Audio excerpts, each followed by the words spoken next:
Okay, hello everyone and welcome. I'm Jeff Jabko, President of the International Clematis Society, and this is our special webinar, which is open to the public as well as members. And this program is going to be all about pruning clematis.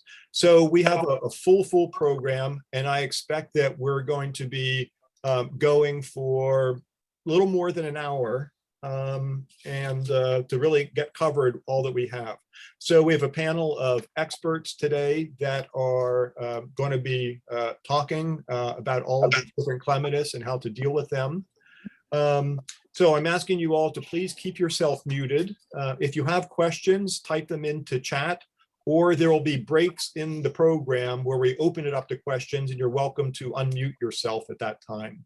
Okay, by muting yourself, it gets rid of all that background noise and we don't get sound feedback in listening to the program. So thank you for that. And I want to welcome all of you who are not members and encourage you to join the International Clematis Society. And so that's what's going to start our program today. We're going to show a very short video about the benefits of membership in the International Clematis Society. So I'm going to go ahead and start that shortly. But I wanted to introduce Fiona and Ken Wolvenden. If you two want to wave, they're there in that little box. And Laura, where's Laura? Laura Watson. All three of them are helping with administering the webinars and have been for this, our 5th webinar. So Ken and Fiona, Ken is in charge of our journal. And Fiona takes care of secretarial duties and minutes and all of that type of thing. And they really do the yeoman's work for the organization. And Laura Watson is the one who you're getting the emails from with constant contact with the Clematis of the Month, as well as the announcements of the webinars and all of that sort of thing. And she's really in charge of our newsletters. You'll meet some other folks from the society, officers and members of the council just a little bit later, because we have a lot of them that are some of our speakers for today. Okay, so I want to do the short little video about the benefits of membership right now. So give me just a second to get that going.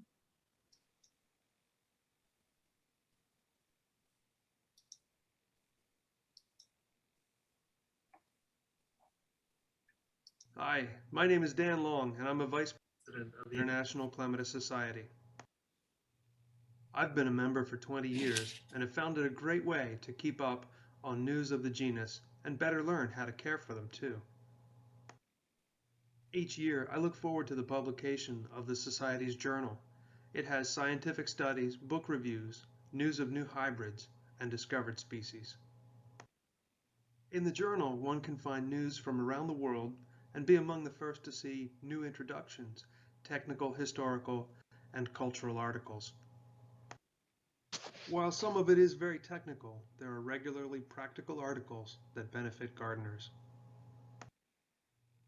Most years, the Society organizes a conference where we tour public and private gardens, hand-picked by experts in clematis for overall gardening appeal, but especially in their display of the genus. De Tuinen van Appeltern is a good example from the Netherlands. A lot of public gardens where I live shy away from climbers, so it's often difficult to see firsthand some excellent displays of clematis. This is a restaurant in Belgium with dozens of clematis on display. Here's a private garden with many clematis among the beds. This is the Eden Project in Cornwall, an amazing facility and garden. Or places like the Rogerson Clematis Garden in Oregon, where there are often over 100 different varieties in bloom at once. Our garden hosts will often make tea, snacks, and even full meals available for us. The conferences usually include nursery tours so you can see where the magic begins. It's an unprecedented opportunity to purchase plants you may never see again. This is my hotel room from one of our conferences. We also make side visits to museums, wineries, distilleries, castles, and other local cultural sites. You may even get an opportunity like floating down the Rhine River on a dinner cruise with garden experts and nursery professionals. For me, there's something special about the people I have met over the years from all over the world. It's a joy getting to know them and meeting up regularly to share our favorite plants. But you don't have to take my word for it. Hi, I'm Roy Nunn. I'm from Cambridge, England. We're over with the International Clematis Society in Belgium doing a tour, and we're here to look at gardens and find some inspiration for various plants.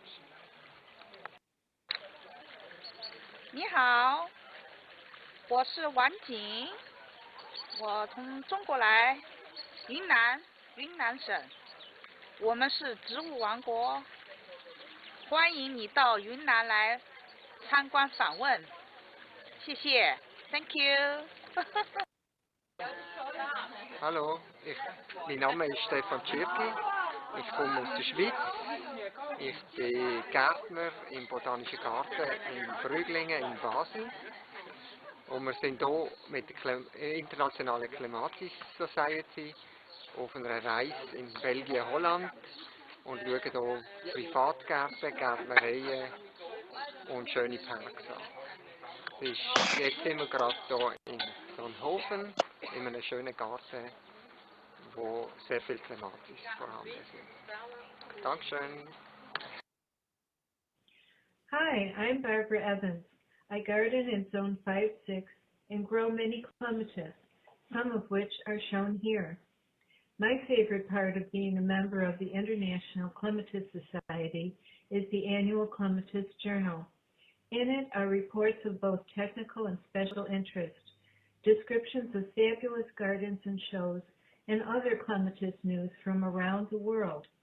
This is information difficult to find elsewhere. Besides receiving the journal, members may attend an annual conference, meeting other passionate and experienced gardeners, as well as touring amazing sites and gardens.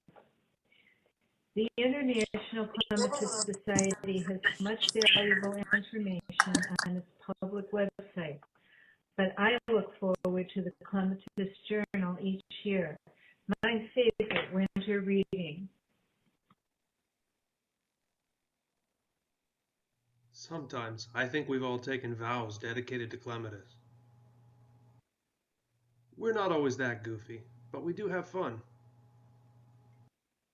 Even if you can't travel to the conferences, you can still get some of the best and often rarest clematis seeds from all over the world sent directly to your door. This is a free benefit to members of the Society. So join us today and enjoy the Queen of Climbers even more.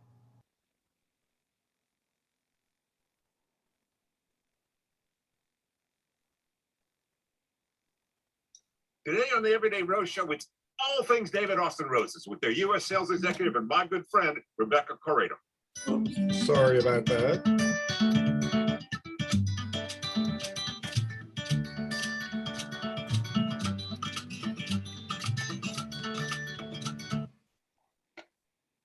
Crash party.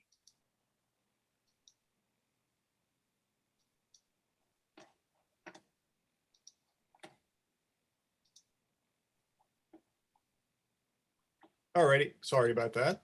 You got to see another YouTube video that was following up on that one. Okay, so Dan or Ken, do you want to fill folks in on how they join?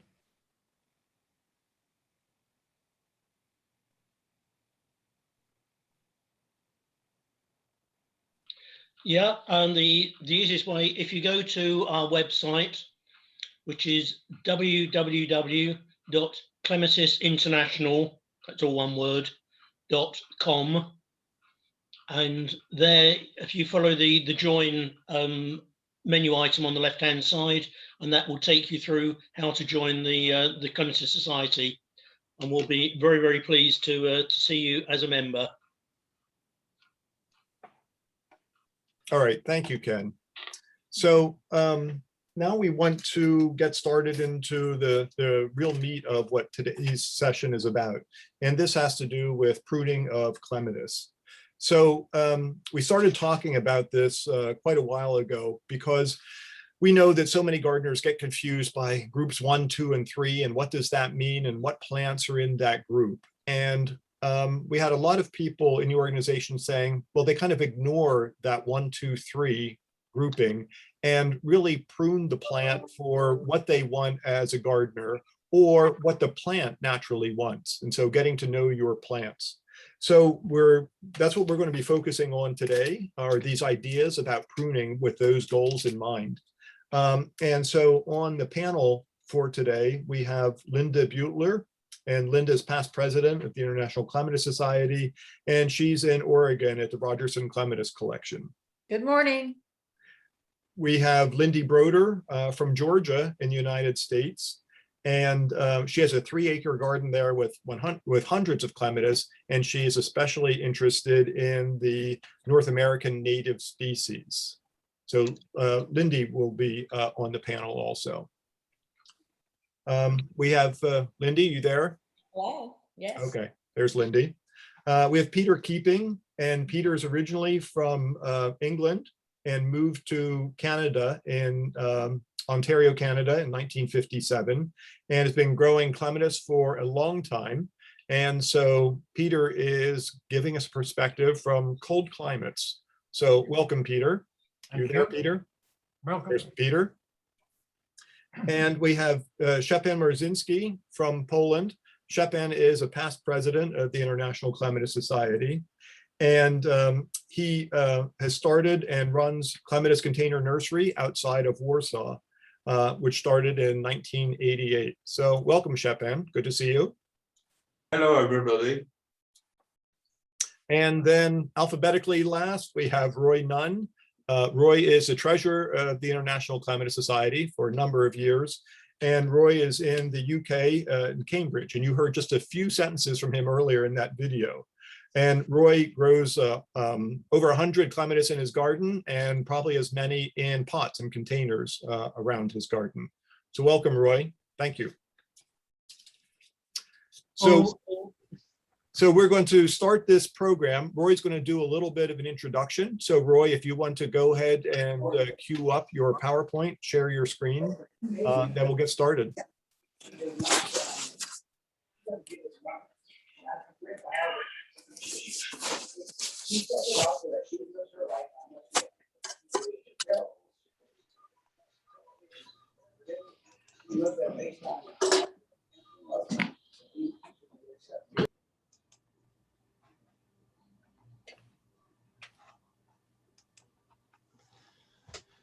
Well, hello all. As we've said, this is a discussion on pruning, and one thing I've heard said is, do we need to prune our clematis plants? They're your plants. You can do what you like with them, but if you get it wrong, you can have some strange things happen. But every morning I walk past this church. It's only just about 100 yards from us, and there's a north-facing situation, shaded by a tree, a single stem Armandii. Now Armandii is in group 1. Now it used to say, and it will say still on some labels, group 1s you don't prune.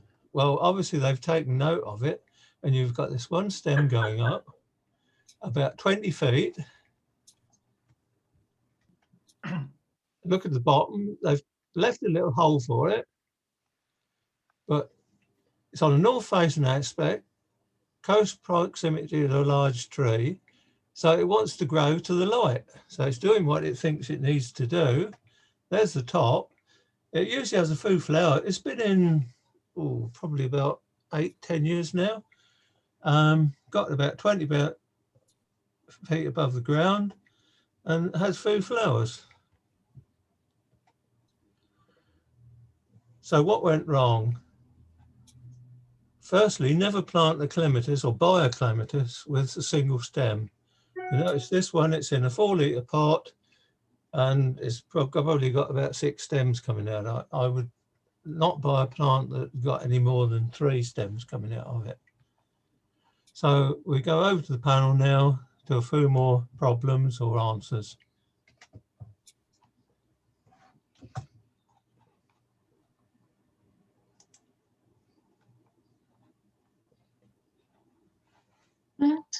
All right, thank you, Roy.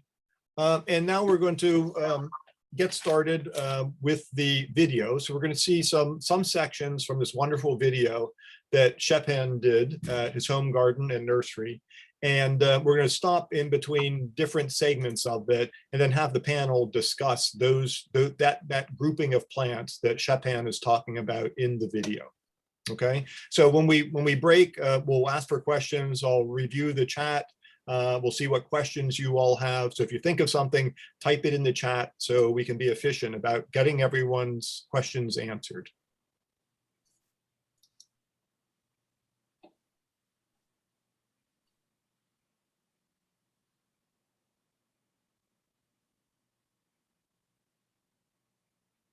Give me just a second to bring mine up.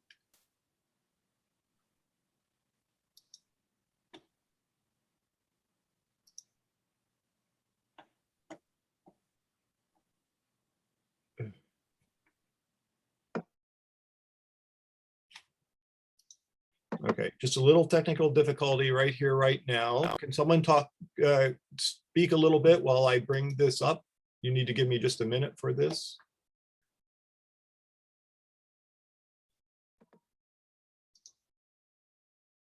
It'll be very interesting to hear in the United States the comments that Lindy has versus the comments that I have. Where Lindy lives, it is supposed to be zone 8. Where I live, it's supposed to be zone 8. And yet there are plants that I can grow that Lindy cannot grow. And there are plants that Lindy can grow that if I try to grow them here, they're beset by all kinds of problems because of our climate being so much wetter than her climate is. So I look forward to all of you sort of hearing that juxtaposition because not all zones, whatever, climate zone you're in, somebody else in the same zone may have really different situations. The zones are based on winter temperatures. They're not based on things like how many days you have over 90 degrees or how many would be, I guess, over 30 centigrade, how many days you have even over 40 centigrade or over 100, and then how much humidity is in your climate and how much temperature drop you have between your daytime temperatures when it's warm and your nighttime temperatures. Yeah, the interesting thing is with the heat zones, the American Horticultural Society divides it with zones over 86 degrees during the day. And London is zone 2, Portland is zone 4, and Atlanta is zone 8. So you can see the dramatic difference in the heat during the summer, and especially the hot nights. All right, thank you all. I have it again now. So let me share my screen and we will get started with the video.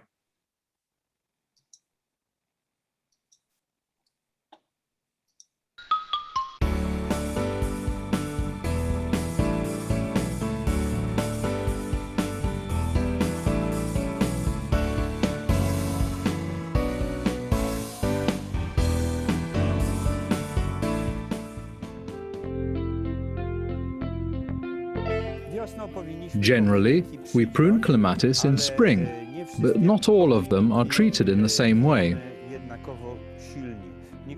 Some of them can remain practically unpruned. These include clematis from Atragene group that produce flowers from the buds formed in autumn. If we pruned them late in autumn or in spring, they wouldn't flower at all. Now in spring, all they require is removing the dead leaves. They're dry, so it's enough to brush them off. They'll come away easily. Po prostu wystarczy je otrzepać, one się wykruszą, wyciąć suche pędy. Then we cut back the dead shoots and leave petiolae, but the live parts remain unpruned. Unless, of course, they've expanded and taken over too much space or suppressed other plants. Don't worry then, just use the secateurs. However, if remedial pruning is necessary, I delay it until the blooming's over. The overgrown plant isn't a threat in spring and it looks nice. I wait for it to bloom to enjoy the sight, and only when it's faded I begin the pruning.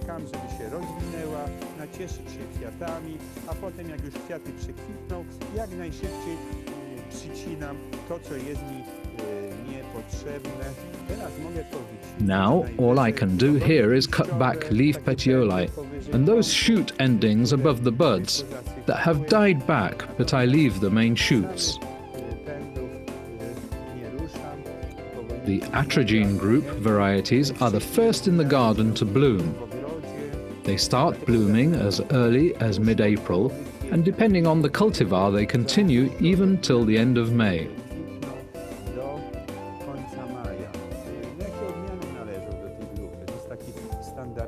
This group includes the most popular cultivars such as Pamela Jackman and Riga, but also some of the new ones, for example Lemon Dream, Purple Dream, or Lemon Beauty. Clematis in Montana group don't require spring pruning either. Similarly to Atragene cultivar.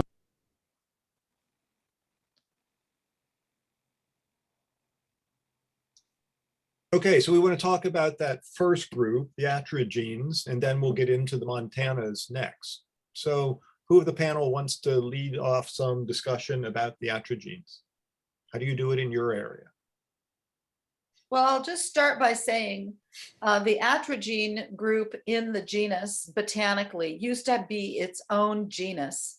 And that's why the name Atragene or Atragene continues to be used to designate that group of plants. But we're talking about Clematis macropetala, Clematis alpina, and Clematis coreana.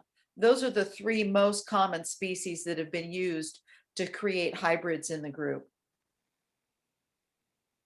And I would say if you live in a hot area like the Deep South or Zone 8 winter, but Zone 8 heat zone also, you can't hardly grow them at all because I used to think it was because they needed more chill hours, but I learned since both Linda in Portland and I in Atlanta have similar chill hours, but we do not have similar heat hours. And for us, we have to treat them as annuals. So they're very expensive annuals. Yes, here it can be 100 degrees and the temperature will still drop down into the 60s at night. So we have almost without fail significant daytime to nighttime ratio differences, and that helps these plants rest. But we do have really good rebloom on these. Which I think people don't expect to see. But I like to say that here at the Rogerson Clematis Garden, we have April and August. So the way that we achieve that is to prune or deadhead, which means just taking off the flowers, or do, as Shepan was suggesting in the video, what I call hard deadheading, where you don't just take off the spent flowers, but you take off another few feet if you need to. If the plant's gotten out of control, you have that option. So you're going to be doing that in May or June when the plants have stopped blooming. We do that tidying, grooming, whatever you want to call it. We do that pretty consistently. I would not ever say that this is a group of plants that shouldn't be pruned or never needs pruning. Quite the opposite. So we do whatever grooming we're going to do when they're done blooming the first time. We give them some rose and flower food, and usually they're back in bloom in 30 to 45 days.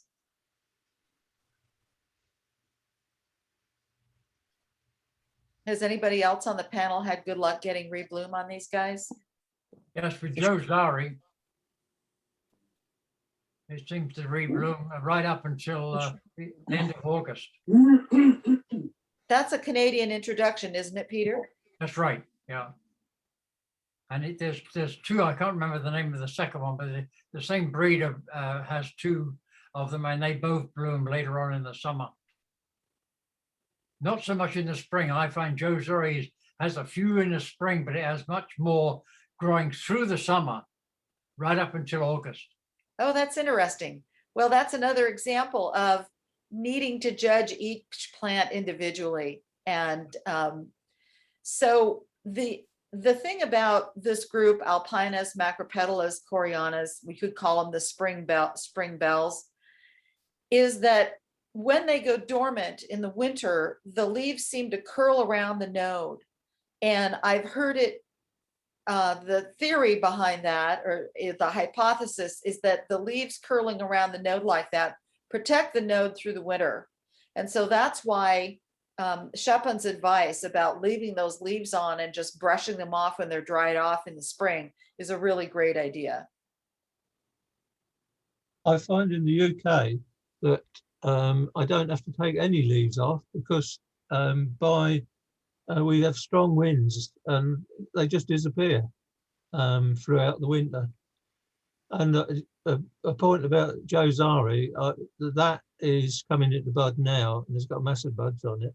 And last year it flowered right through till late July. So it's difficult to know when to prune that one. I tended to take some parts out after it's finished its first flowering, give it some fertilizer, and then you get the you've still got some buds and things to come on it. So it flowers for great, it's a great plant. All right, thank you all. Let's move on to the next section, which is dealing with the Montanas.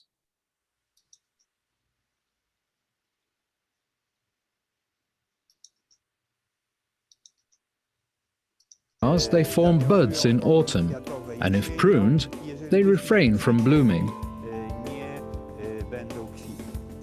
The difference between these two groups lays in their frost hardiness. Atragene clematis survive temperatures up to 30 to 35 degrees centigrade below zero. Montana group clematis are more sensitive to frost. They freeze in 18 to 20 degrees centigrade below zero. Therefore, in the climate of Eastern and Northeastern Europe, they bloom once every couple of years or not at all, since the shoots often freeze and the flower buds never set. Spring is the season for pruning clematis of Viticella and Texanis group.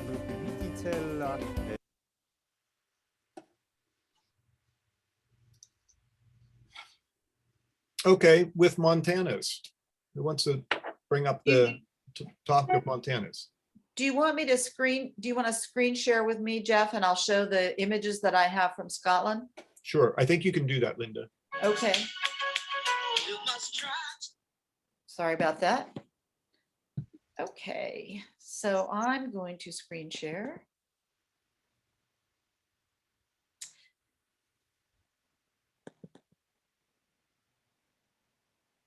And picture one. So this is a very graphic image. Can everybody see that? Yep. Yep. This is at Weems Castle in Scotland, which the International Clematis Society visited in 2018. Somebody correct me if I'm wrong. And these are two plants of Clematis marjorie, of very large, 20 to 30 foot Montana. This plant here, this crown, had been pruned after flowering the previous year. We were there in July, is that correct? July. And this plant, same cultivar right next to it, had been pruned that year. So she is pruning down to pieces that are bigger than your thumb. Down here, it's about as big around as my wrist. And unlike the rest of me, my wrists are very skinny. And so we'll put that one down. So here's a picture of the base of that freshly pruned plant. And already there's a new shoot coming right up out of the old wood. It's not coming up out of the ground. It's actually coming up out of the old wood. And there's another shoot coming up a little further on, just over here. Really amazing that, and it's timing. It's all about the timing. And so this is the base of the plant that was pruned the year before, down to the same level. So just remember, you can outrun these guys.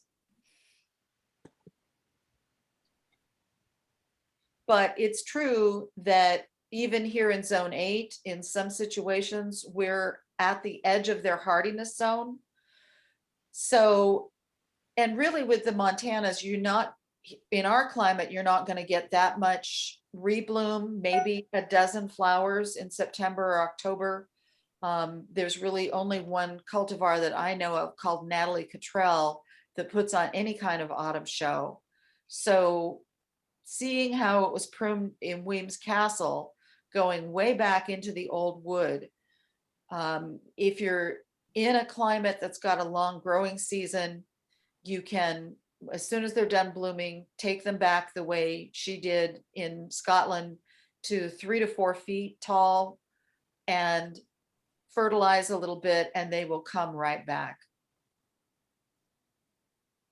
Okay. There's a question.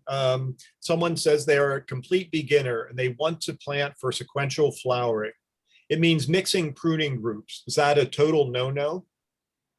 No, ignore those pruning groups. I think more and more of us are talking about pruning as sort of 3 priorities. And the first priority is really the health of the plant. So anytime you see dead wood, take it out. It doesn't matter what time of year it is. If it's dead or a piece that's collapsed for whatever reason, take it out immediately. Don't wait, and don't think it's going to magically rejuvenate, because that really is sort of magical thinking. It really is better to take off dead wood whenever you see it. And then the second priority is training the plant to go where you want it to go and to not go where you don't want it to go. So if you want Montana to go up on a balcony and it's trying to leap over to your maple tree, slap its hands whenever you see that happening. No, you can't go there, and take off plants, pieces that aren't going where you want them to go.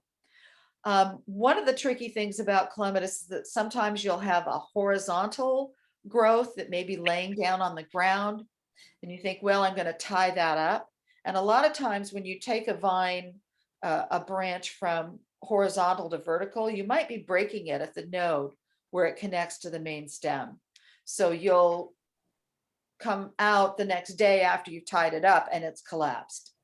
And so that's operator error. That's your fault, not the plant's fault. And it really is better in those cases to either let the horizontal branch go along the ground and enjoy it as a ground cover, or cut it off completely if it's going where you don't want it to go and you really don't want any of your clematis on the ground. And then the third thing is knowing, and this is on a case-by-case basis, really, what your plant is capable of, when it's usually going to bloom, and how you can manipulate it.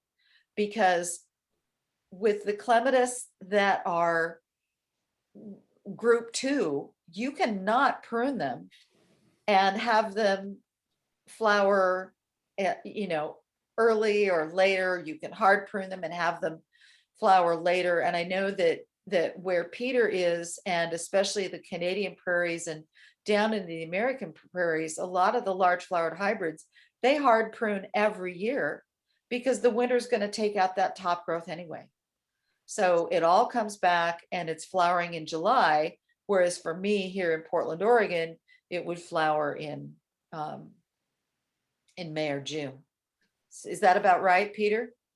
Well, we can't, where we live, we can't grow the Montanas at all Yeah, because they do die right to the ground, but they do come back up and they do grow like even 15, 20 feet, but they don't flower. yeah. So you get a massive growth and everybody says, where's my flowers? What do I do? Do I have to fertilize more or no, just be happy with the green stuff. Yeah. But they do die right to the ground. The root's hardy. The root is very hardy. We've never lost one from the frost.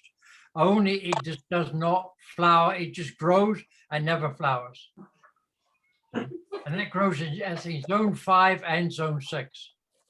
So we have a couple of cultural questions. It'll deal with fertilizing, but I think we should look at a couple more snippets of the video before we get to that. But there is one specifically for Montana. Do Montanas always reshoot from the very thick stems? It's timing. They always will, but if you prune it in the fall, you're cutting off what's going to bloom the next year, and you're stimulating it to put up new shoots, which are then going to freeze. So if you want to kill a Montana, that's not a bad way to do it. Right. So you would recommend doing it right after they finish flowering. Do your hard cut back then, or even some lighter stuff then. Right. Yeah. Okay. All right. Let's watch the next section of the video, and don't let me forget, we have several people asking questions about fertilizer and also about very young weak plants, what you would do for those. Okay. You don't listen.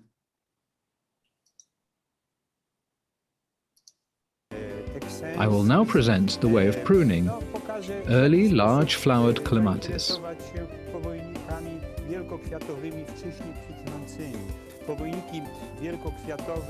Some cultivars, such as Diamond Ball or Maria Skłodowska-Curie, should be pruned moderately. These weren't pruned at all in autumn, but most of clematis in our garden are.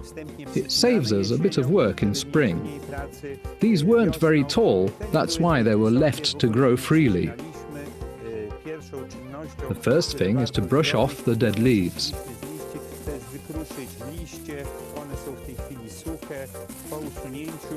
Next, I cut back the dead shoots, as well as those that are spindly, diseased or broken. Finally, I prune the remaining shoots at about 1.5 to 1.7 meters above the large buds. I cut back a spindly shoot like this one right at the bottom.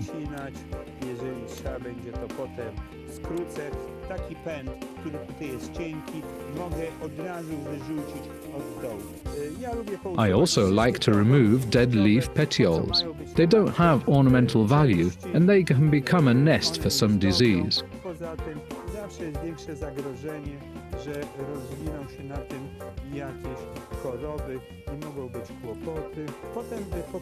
I will show you in a moment how to deal in spring with those large flowered clematis that received preliminary pruning in autumn.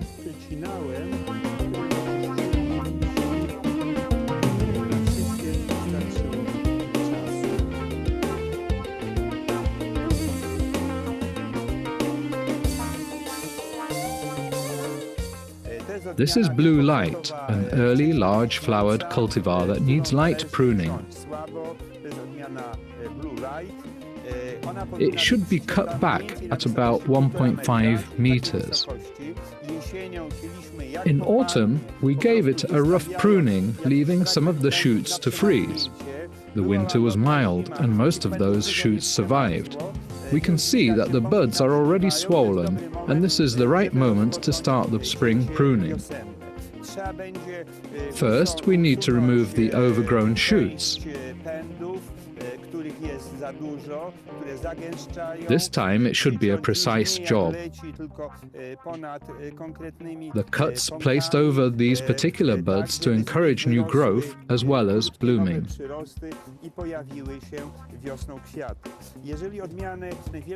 If we pruned the early large flowered clematis too low, the flowers would be smaller and the bloom poorer in some cultivars, such as Nelly Moser.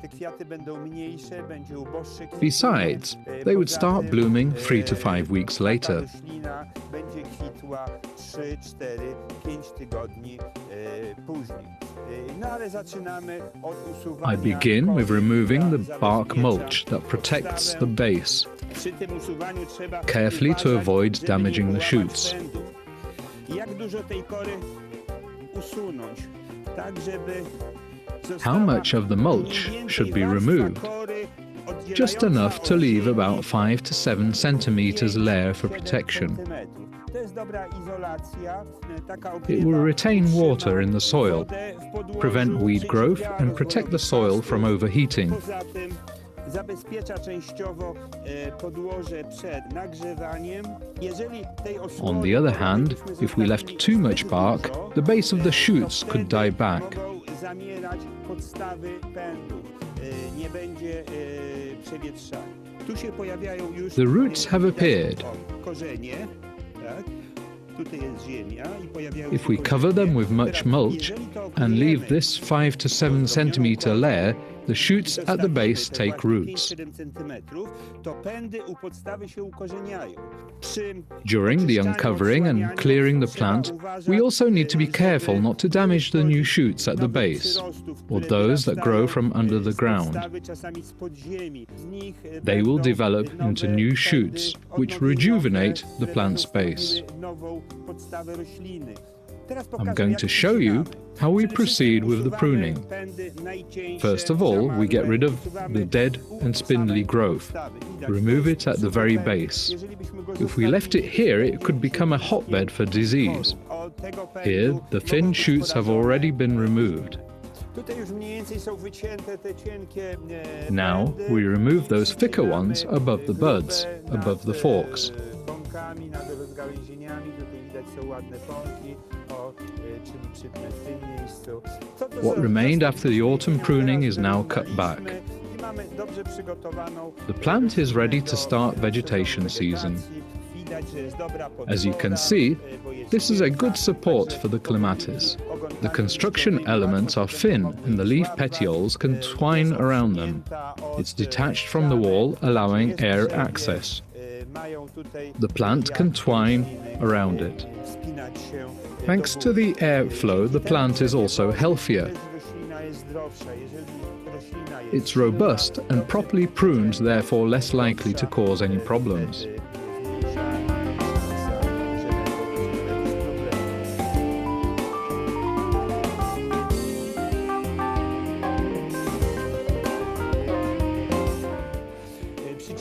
Early, large-flowered clematis aren't always pruned at 1.5 to 1.7 meters. Some cultivars don't even reach this height, and some of their shoots can die back or freeze if pruned too low. This is Mikołaj Kopernik, a cultivar that belongs to this group and hardly reaches 1.5 meters.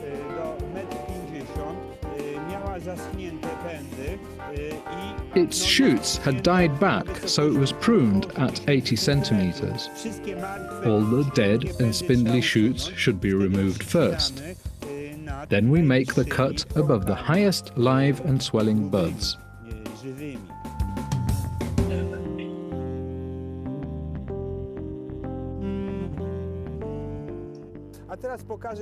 Now we're going to show you how to prune clematis when the flowers are born on this year's shoots. Okay, so that was the section of the video where Chopin was talking about those that flower early in the season on last year's growth. They tend to be large flowered. I think that is the group of plants that confuse most beginning gardeners or those beginning growing clematis, because even as Chopin said in there are some that you're pruning back, quite high, 4 feet tall or so. Or 3 to 4 feet. Then other ones you're taking back much shorter because there's a lot of variation in how large the plant will genetically get. So what advice do you all as a panel have for plants in this group, and how do you do it in your area? I just want to say first, Chopin, thank you. That is such an excellent description of what you need to do for that group, and really good images. When we say cut back to a large bud, there you've got the pictures of it. It's really great. Thank you, Chopin. You're welcome. May I add something? with this group, there are several opportunities. What Linda said before, depends when you would like to have flowers.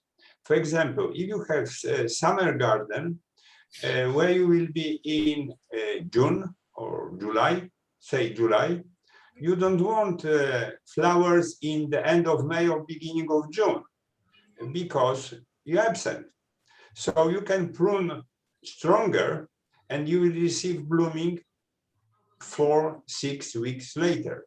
For example, when we were in Estonia, they have peak of blooming, also large flower early flowering group in middle of October, of August, because most plants in Estonia or Finland are frozen to the snow level. So we can do same by pruning. And one point is very important. Many people say, oh, I will not prune, I will leave these plants. I will not remove foliage. I don't worry about them.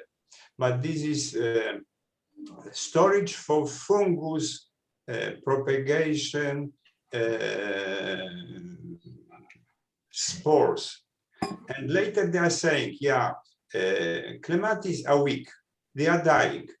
They are they very easily ill, but you don't prune them, you don't clean them.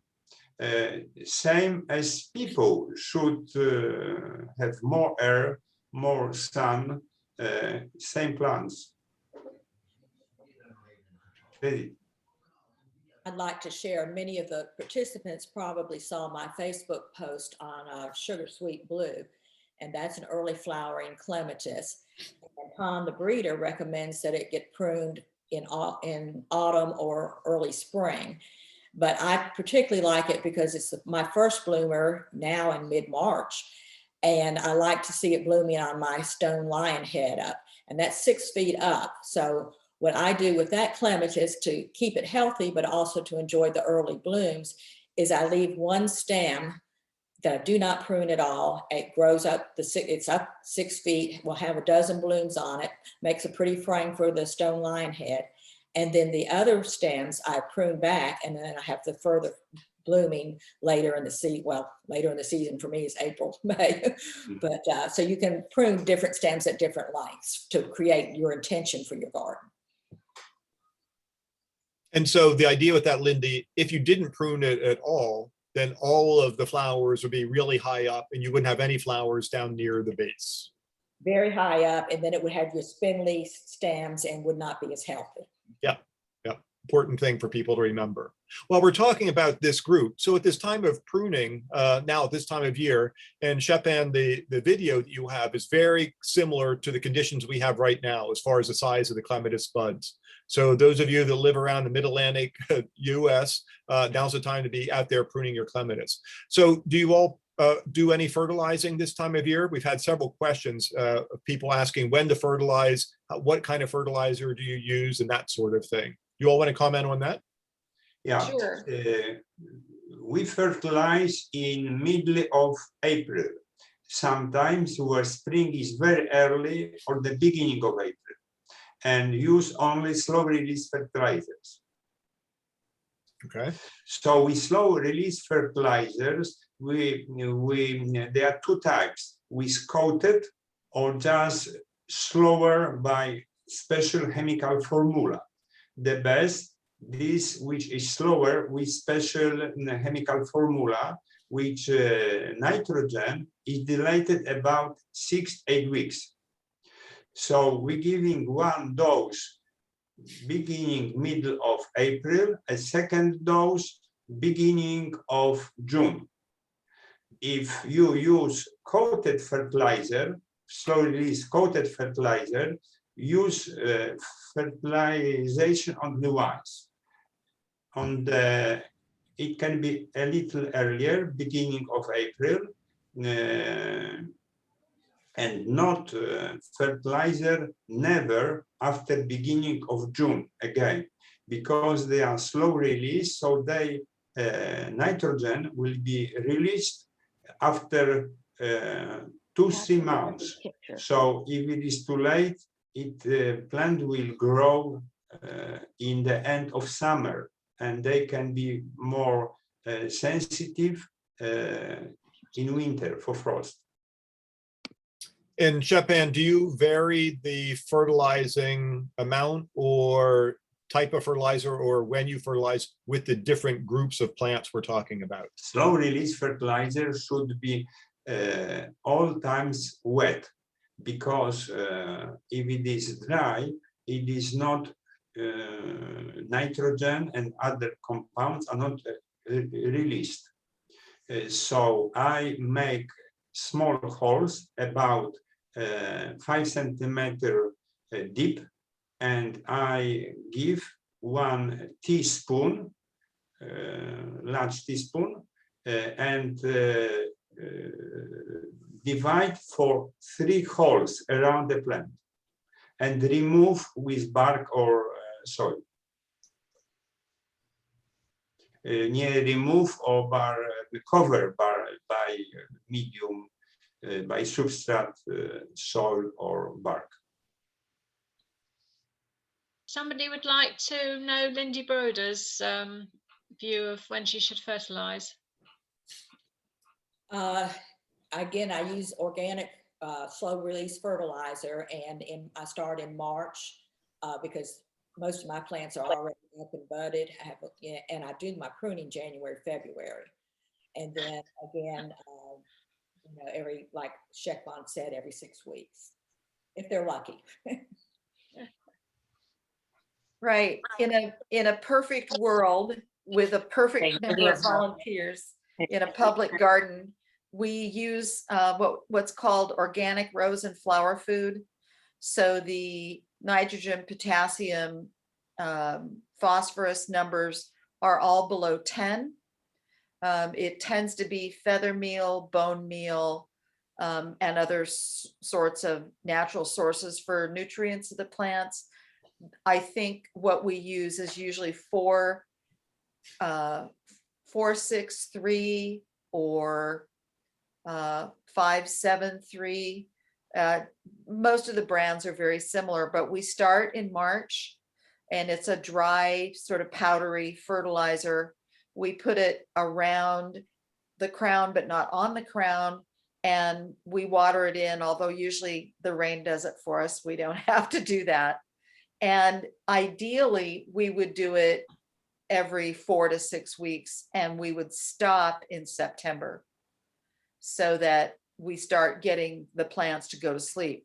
Now, we also, in our climate, can grow, and I don't know if Lindy does them, the Serosa group, which flowers through the winter. They normally flower November through March. And the hardest thing about growing them is remembering that with those, you should fertilize them in October and November, and because that's when they're going to get going. And it's counterintuitive. We think that's when we should stop. But for that group that's going to flower through the winter, you need to keep on with the fertilizer. That's an interesting point, Linda. I've never fertilized my Serosas. I've got some in my garden that have, I'll take, well, I've got one that is very slow growing. It was wild collected in Ephesus, Turkey, and it's been in 10 years and it's got to about 5 feet now. I haven't fertilized it. It flowers, it's just finished flowering. It's a massive seed now. I've got various others that are collected from various places. My Advent Bells has never had a dose of fertilizer on it, and it grows to about 30 or 40 feet. And it puts on 10 feet a year. And if I've had people say, "Oh, I bought an Advent Bells and it doesn't flower." I say, "What are you doing?" "Oh, we're giving it fertilizer." I said, "Don't give it any fertilizer." I said, "Starve it." So it's a different way, but well, and your soil profile might be different than ours too. We're on, you dig down about, it varies from a foot to 18, a foot to 18 inches, we are then on solid chalk. Yeah, see, And the roots go into the chalk. yeah, And we're on basically volcanic acidic substrate. So we have to make those adjustments.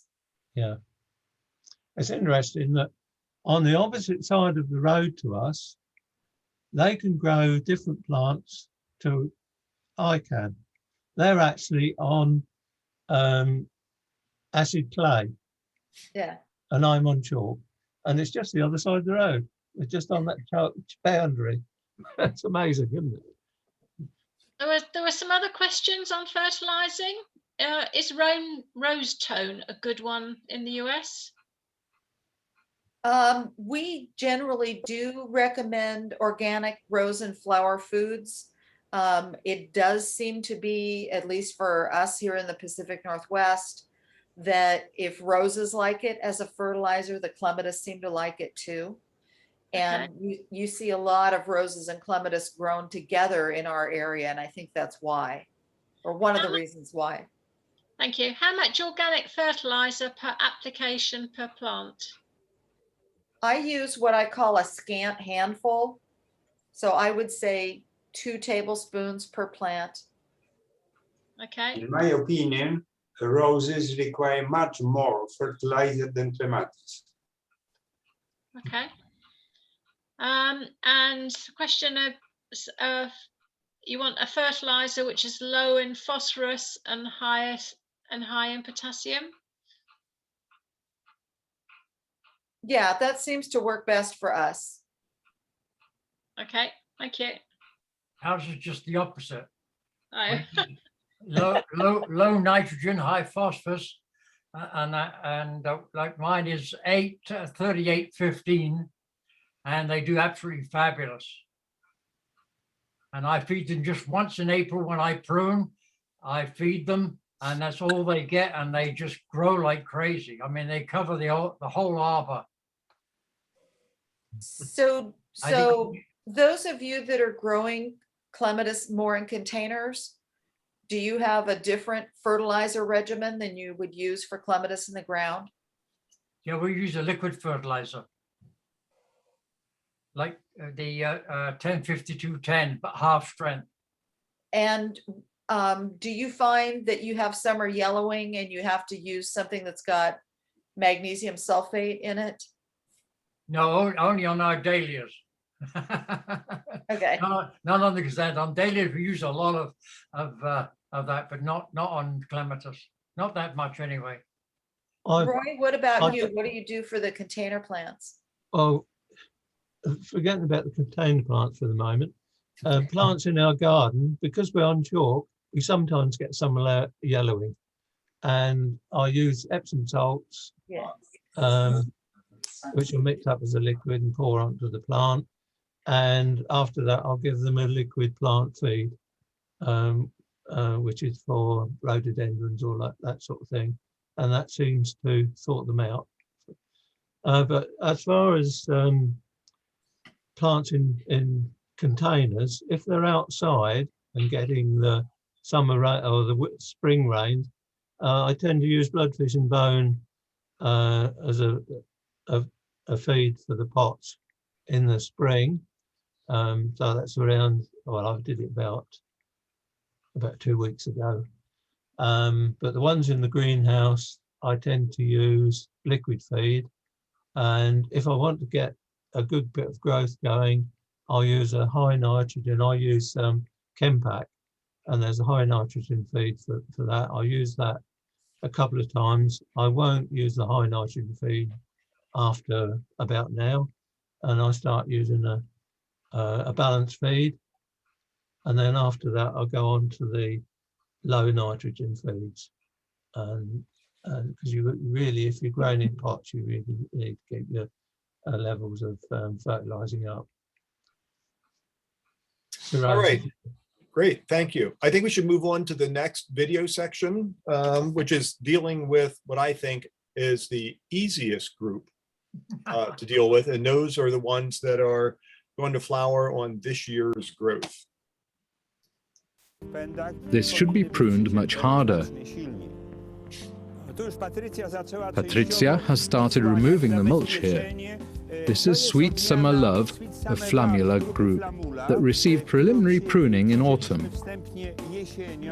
We left this reserve for the frost, and now we're going to adjust the cutting.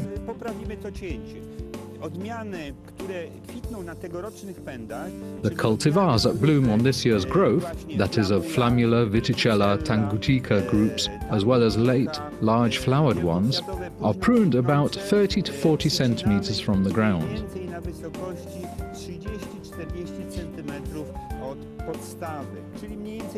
The plant will then bloom beautifully and will stay healthy, effectively improving its looks. If we didn't prune it at all, the bottom part of the plant would thin out. Hard pruning isn't difficult.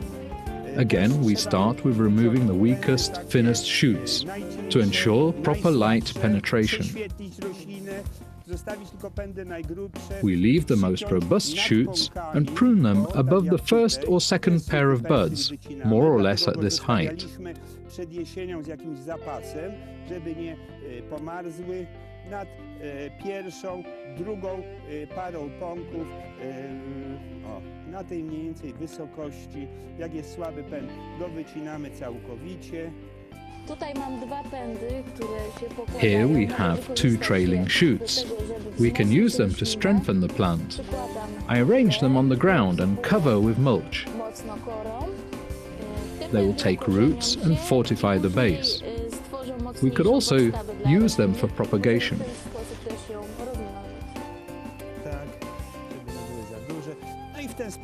A plant pruned like this has gained a solid base. New shoots will reach 2.5 to 3 meter height, and from the beginning of July will be covered with flowers.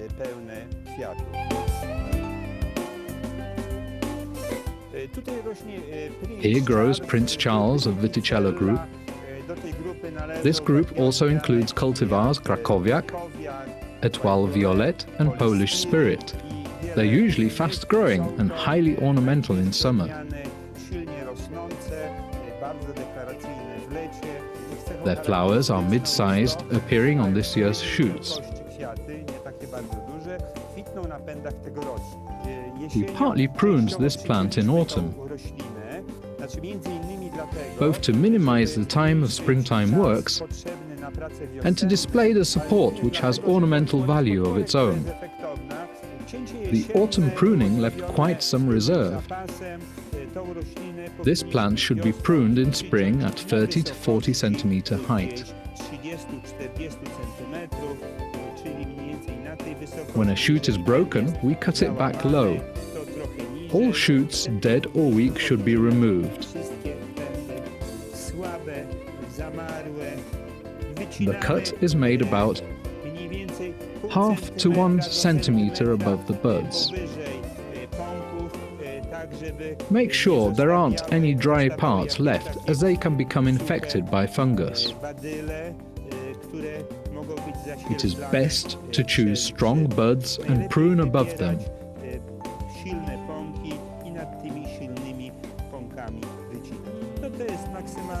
This is the maximum distance you can make the cut a bit closer, but not less than half a centimeter, so that you don't damage the bud. If you see any old leaf petioles or dead shoots, remove them too. This is how a correctly pruned Clematis of Viticella group looks.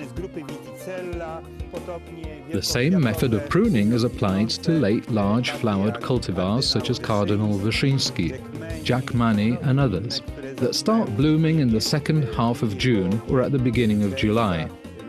Hard pruning encourages blooming, as most of their flowers appear on this year's shoots.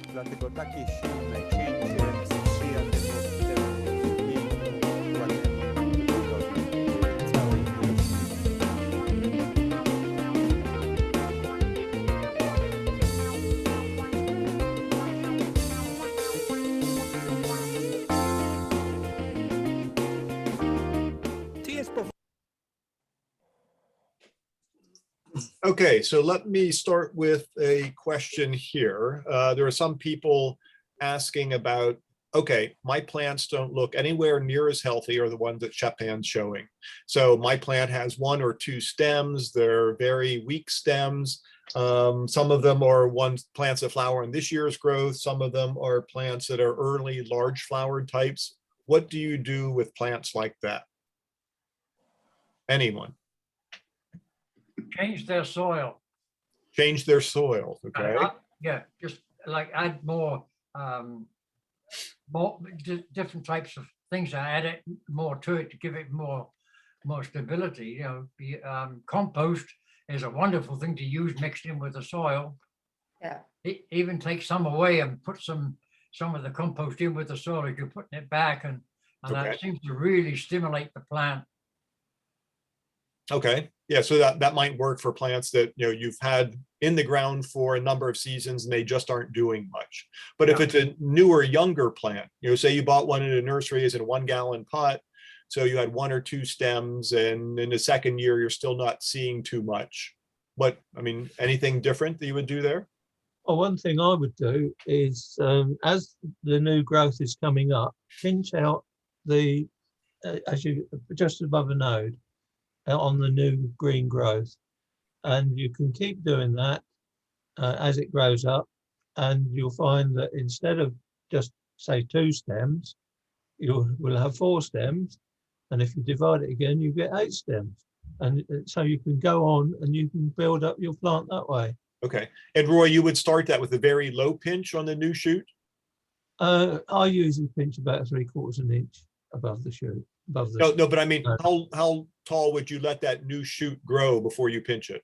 This spring? On a new plant, probably about 9 inches. Okay, and then pinch it. Okay. Yeah. Can I say something? Problem many times is with depth of planting. Most people planting on same level as they grown in container.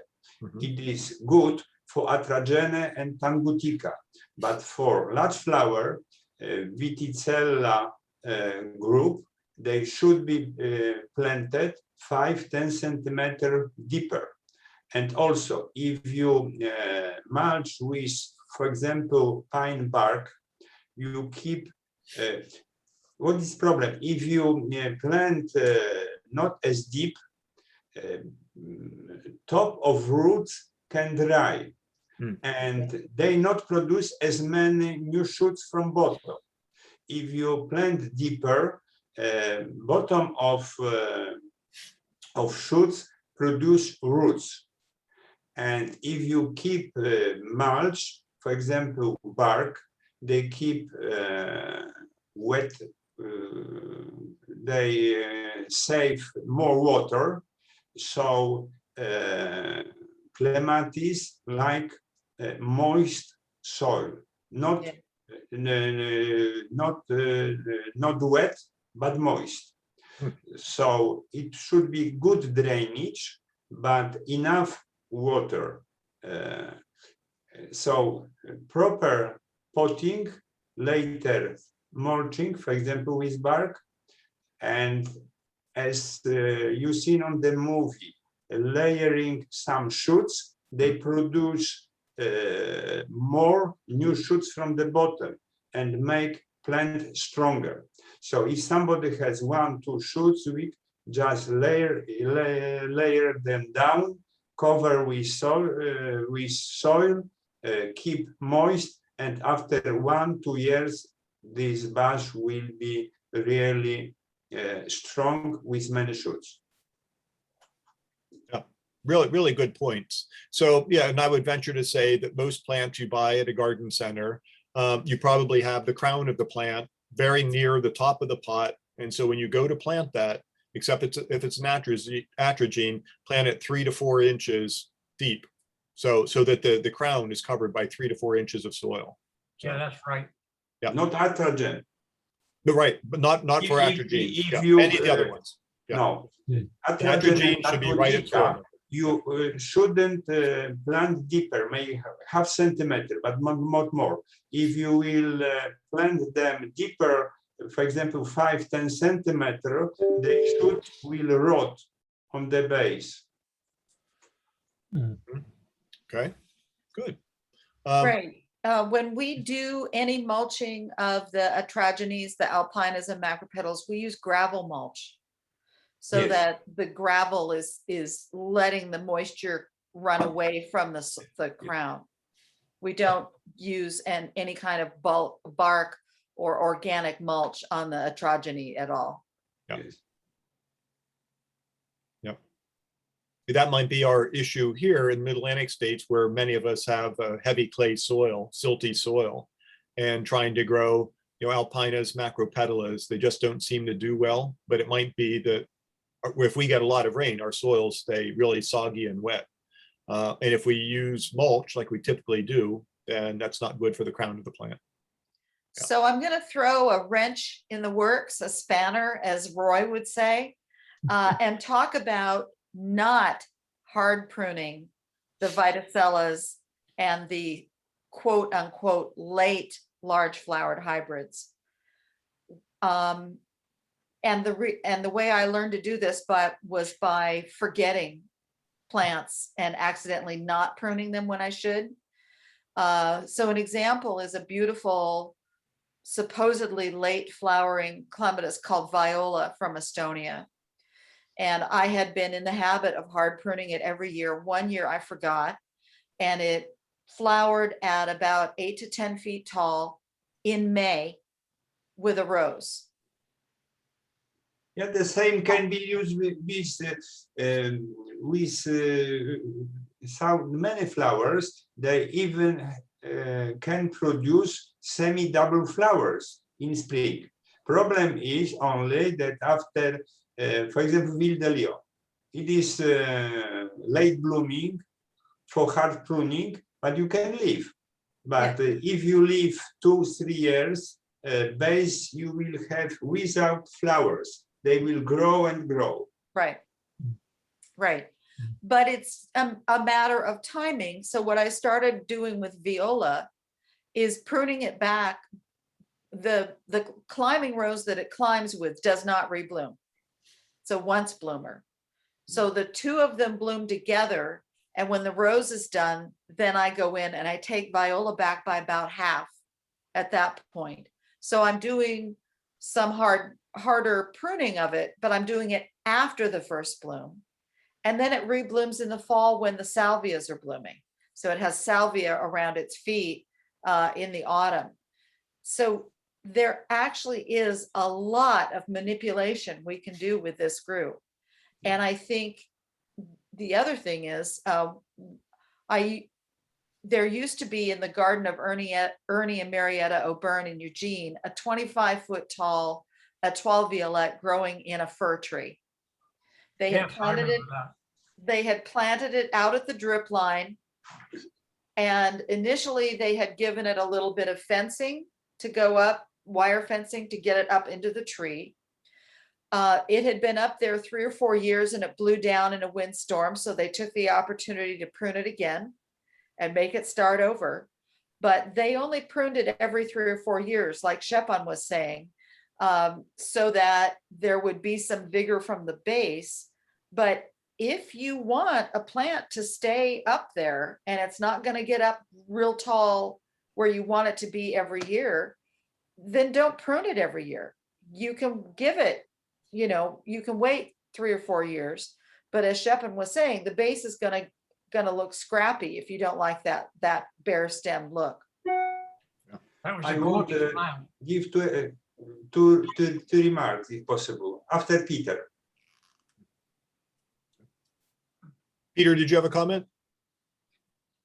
I said that the one she mentioned that was growing up, the blue spruce, was a gorgeous plant. We were there at the meeting and it was fabulous. I tell you, so tall and so covered in bloom. Yeah. Just beautiful. Good. The other secret is that Ernie and Marietta use dairy farm compost. Yeah. So very, very rich compost they use. Can I give 2 remarks? One about not only pruning, but also lowering plant by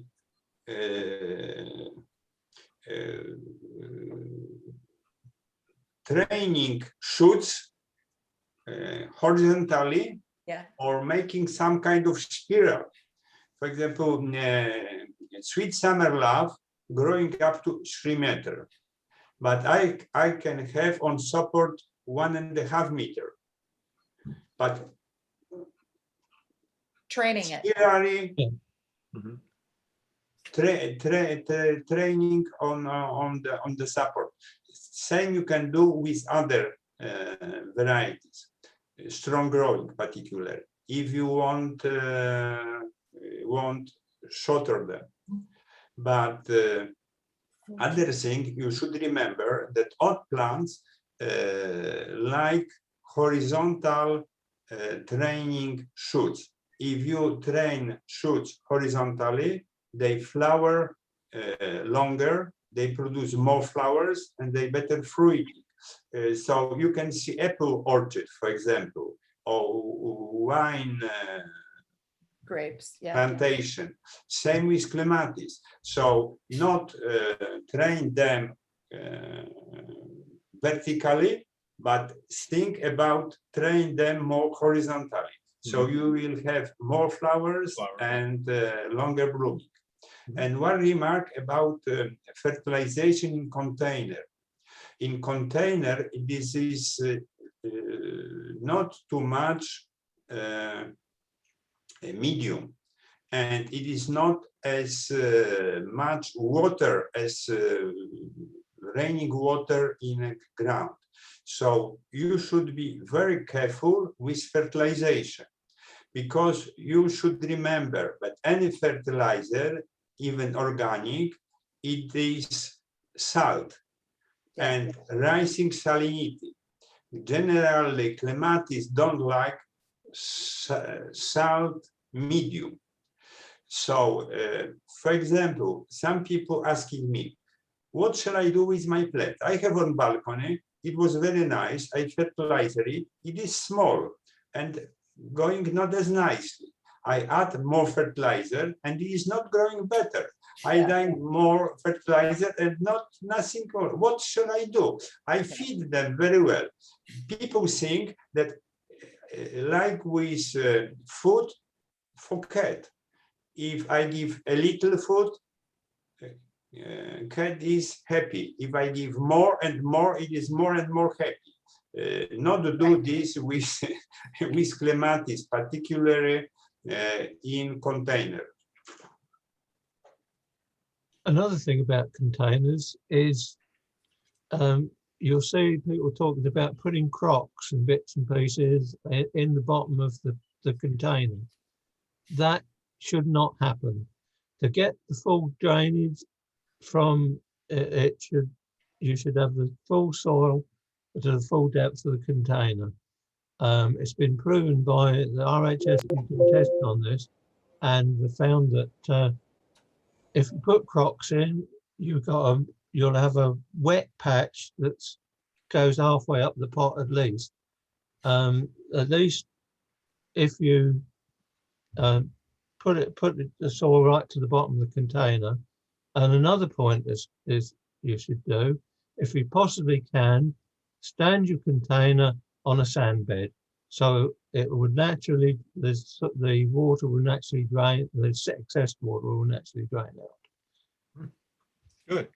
At the I think what we'll do now is we just have a couple of minutes of the video left. So let me run through that so we can cover these other groups, and then we can have all kinds of wrap up discussion then. Is that okay, Linda? Yeah, that sounds great. Okay, let's do that.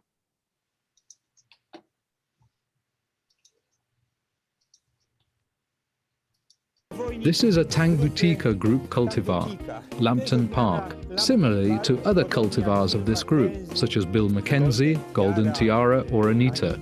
It could be pruned in different ways. We don't prune them in autumn because their seed heads are so beautiful. We like to keep them like this well into spring. Also because these shoots hide their unattractive supports. Now we'll prune them about this height to save the plants the effort of transporting the juices all the way up. This will allow better nourishment of the buds at the base. The cultivars of the Tangatica group start vegetation period late. The buds start swelling and new shoots appear around mid-April.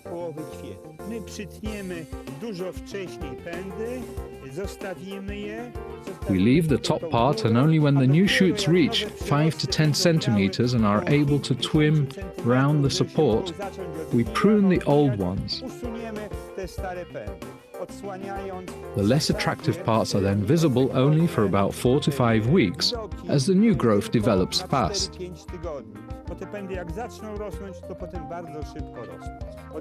The cultivars of the Tangatica group can be left as they are unpruned. New shoots will grow from buds in various places. However, leaving them to grow freely for a couple of years doesn't improve their looks. The flowers appear higher and higher and the base thins out. A hard-pruned plant blooms from the base up. We can see seed heads here that used to be flowers.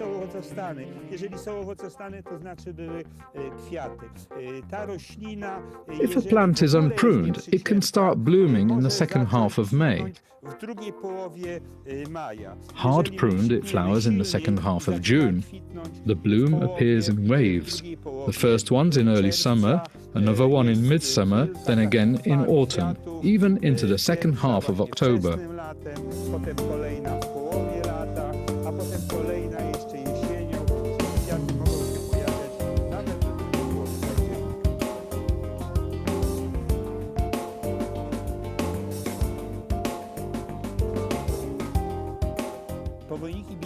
Hardy perennial clematis like those of Integrifolia and Heraclifolia groups are pruned much harder.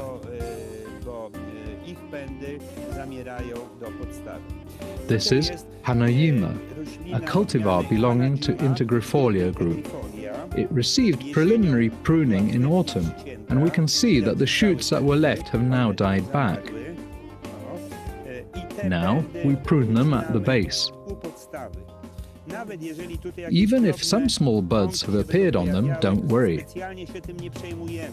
The best new buds will grow straight from the ground. We prune Heraclifolia cultivars the same way. I'll show you in a moment how it's done.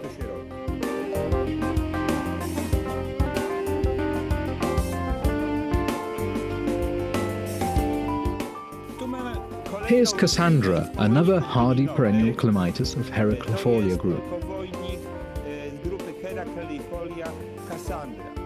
We pruned it partly in autumn.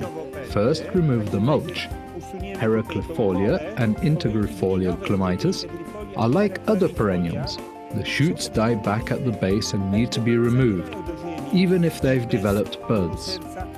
The truly valuable shoots will regrow from the base.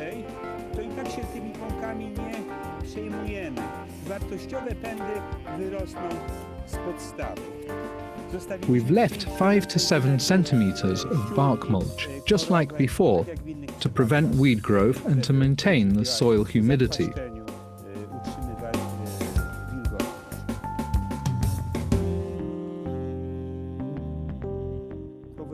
Hardy perennial clematis are often thought of as base vines lacking the ability to climb. They grow to 1 to 2 meters and only lean on their supports. But Clematis crispa and Clematis texensis, as well as all their cultivars, also belong to this type. For example, all cultivars belonging to Texensis group, such as Duchess of Albany or Princess Diana. They should be pruned just like the cultivars in the Integrifolia group.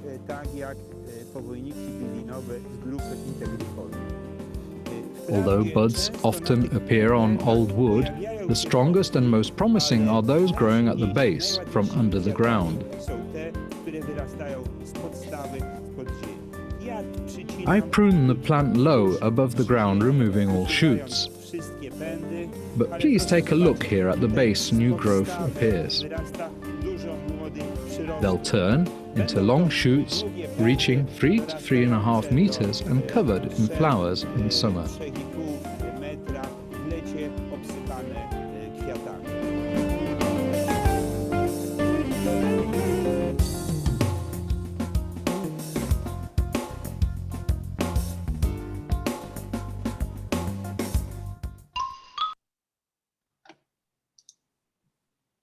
Okay, so that was a lot in that last little bit. Chopin went over the kind of the late summer, autumn flowering types like the Tanguticas and Orientalis, and then the group of almost like the herbaceous perennial ones, those that die back to the ground, the Integrifolia, Diversifolia, Heraclifolia, and then at the very end there, the Texensis and Texensis types. So who wants to give any comments on those? Lindy, which of those do you grow? I grow all of them, but the Tanguticas, we can't grow any of those types. But of course, the Texensis and the Crispas, we do, and everything Chopin said was right spot on. Okay, so when do you cut yours back? During the winter then? Yeah, and it's interesting, many of them do what I call self-pruning. You go out and they're already broken off, so you just have to pull off the old stems. Yeah. So unlike some of the other ones, those stems truly do die back to the ground. Yeah. Yeah. Yeah. We have found with the, what I call the woody or the shrubby clematis, the Heraclifolias like Cassandra, they do a similar thing to the Atrogenes in that they fold their leaves down over the base of the plant through the winter. And I think that's another sort of built-in protecting the lower nodes. And we allow them, rather than cutting them back down to the base, we allow them to form a woody scaffold up about 1/3 of a meter or so. We'll save that much. So we actually do 2 prunings of the Heraclifolia and tubulosa types like Cassandra. We'll go in the fall and just strictly deadhead and take off the old flowers, but we leave a lot of that woody stem. And part of it is if we took off too much at that point, then if there's any winter dieback, the winter's going to cut it back even more. So we almost treat them like a hardy fuchsia in some ways, where we don't go in and do a really hard prune at all until spring, and we start to see where the new buds are and how much of the stem made it through the winter. So we just deadhead those in the fall and then do a real cleanup. And we do leave the old leaves on because those petioles just fold right down and those big coarse leaves cover up the base of the plant really well. So the volunteers complain that that part of the garden looks messy, and I just ignore them. And then just about a week ago, I said, okay, go nuts, clean it up. Yeah, and the Integrifolias, is anyone cutting them back multiple times during the season for rebloom? And when Oh, do you we do are. that? Yeah. Yeah, we do. Yeah. So when would you say to someone, it's time to cut them back? Bastille Day, Bastille Day, which is July 14th. Okay. July 14th. Crack open a bottle of champagne and grab your clippers and go to it. Okay. So any other tips or comments or questions for the panel? I think people don't understand the concept of what I call an herbaceous vine, but that's really what Chopin is talking about with the Texensis hybrids, where if you leave 3 or 4 stems of the 3 or 4 feet or a meter or more of the vine on, you're going to get very little rejuvenation from that point. And so the new growth is going to come up from the base and it's going to be growing through this tangle. I suppose if you needed to leave a few stems on to sort of guide the new growth where you want it to go, you could do that. But he's right. Even if you do get a few buds breaking on the Texensis that have been crossed with large flowered hybrids, like Sir Trevor Lawrence, for instance, it's just better to leave the stem to come up from the base, from underground, because they're going to be bigger and stronger than what you're leaving from the year before. And it looks a mess too. Yeah. Linda, on Bastille Day, besides cutting back your integrifolias and drinking champagne, do you also fertilize your plants at that time too? Yeah, you bet. When we do a summer fertilize, we always apologize with a little fertilizer. And have you managed to get reblooming on Viticella? Somebody from Canada would like to know. Yeah, it really depends on how long your growing season is. So you have to project out to when you know your first frost date is. And if you have a long autumn, even if you have a hard winter, if you have a long autumn, you can do some sort of what I call mid-course corrections in midsummer, when the plants are sort of played out and they're trying to go to seed and they're starting to look a little scrappy. You can certainly take the Viticellas back by 1/2 to 2/3, and they'll actually be shorter and bushier when they flower the second time. But you need to know that you've got 45 days or so from when you prune before you're going to have any kind of frost. So really 45 to 60 days. Yeah. And I think that is a great topic for a webinar for next winter. So those of you that do summer deadheading, cutting back for rebloom, take some pictures this year, and we'll try to get a webinar organized on that for next year, because I think it's something that a lot of people as beginners growing clematis don't really know about doing that. And, because they've been told, pruning group 1, 2, 3, and the time of year you prune typically is, in late winter or in the spring sometime. And so they don't do anything at any other time of the year. So I think that'd be a great topic to go over for them. Can I have one question, not about pruning, about sweet summer love? Because sweet summer love very nicely growing and flowering in Poland, starting in beginning of July and flowering till October. This year, when somebody planting garden, or next year without any problem. But I know that in Japan, it doesn't bloom at all. And people tried in different places and not receive flowers, or only very few flowers.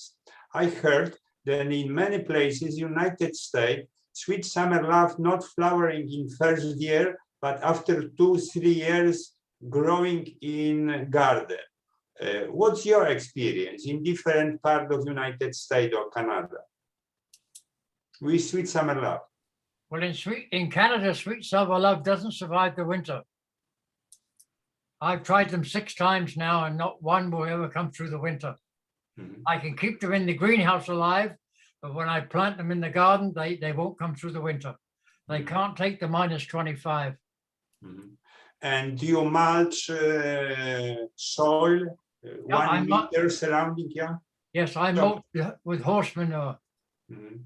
Yeah, but my question is, where it's surviving, it is problem with flowering or not? So Shepan, ours didn't flower the first year after we planted it. It seemed to take about a whole growing season for it to settle in. And it flowers early for us. We hard prune it, and it still will start flowering by the end of May. And so it's starting much earlier than the sweet autumn clematis, for instance. It starts 3 months earlier than the sweet autumn clematis does. And it flowers for about 6 weeks. And I need to really focus on more on midsummer pruning and fertilizing it to see how much more we can get it to do.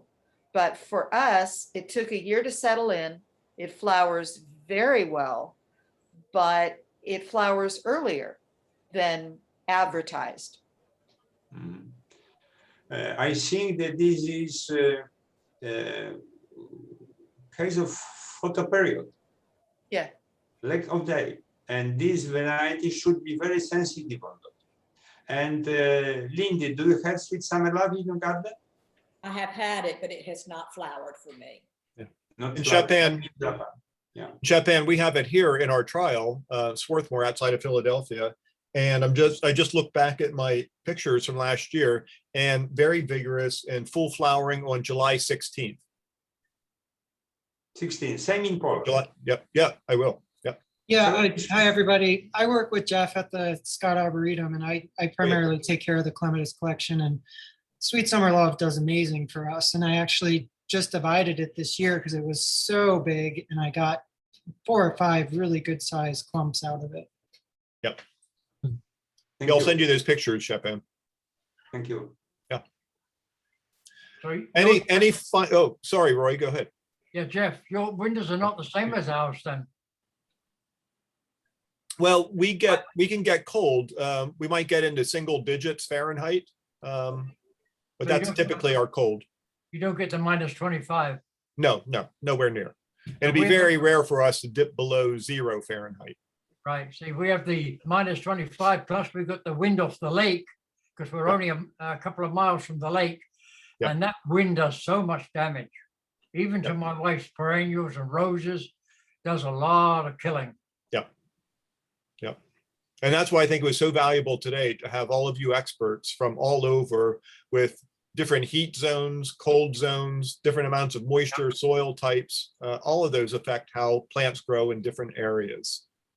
So we've been, Jeff, yes, I just saw somebody ask a question about dividing clematis. Yeah. And I think that's another great topic for a Yes. webinar. yeah, okay. Well, we've been going for a good long time. We've been going for more than an hour and a half. So what I think it's time that we really wrap this up. I do want to remind everyone that we are recording this today and we will have this available. And it will be, the link to it will be on the International Clematis Society website, on the webpage. Ken, anything you want to say about that so people can find it who are unfamiliar? No, if you just go to the home page, and you will see on the home page there will be a link there to our webinar page. The public webinars are available. And if your question hasn't been answered today, if you email using the facility on the website for feedback and questions, which asks you to give a certain amount of information, like where you live in the world, as well as your question, then I'll endeavour to find somebody who lives in a geographical region similar to you to answer your question. And that's another benefit of belonging to the International Clematis Society. Right, right. Yes. So, so we do encourage you to check out our website. All the information for joining the society is there. And I want to thank all of you as participants today, of somewhere around 120 or more of you participating today in this. And I especially want to thank our panelists for today. Linda Butler, listed there as Oregon Clematis, Peter Keeping from Canada, Lindy Broder from Georgia, Szczepan Marzinski from Poland, Roy Nunn from the UK, as well as everyone else who's helping, Fiona, Ken, Laura, helping with the behind the scenes stuff. This is our last webinar for this, our end of winter, early spring season. We expect that we will have another one for members, so please join, and we'll do that sometime this summer to connect with everyone. And then we'll have a whole range of other webinars next dormant season, starting in October and going through March again. And most likely we will have 1 or 2 of those open to the public again.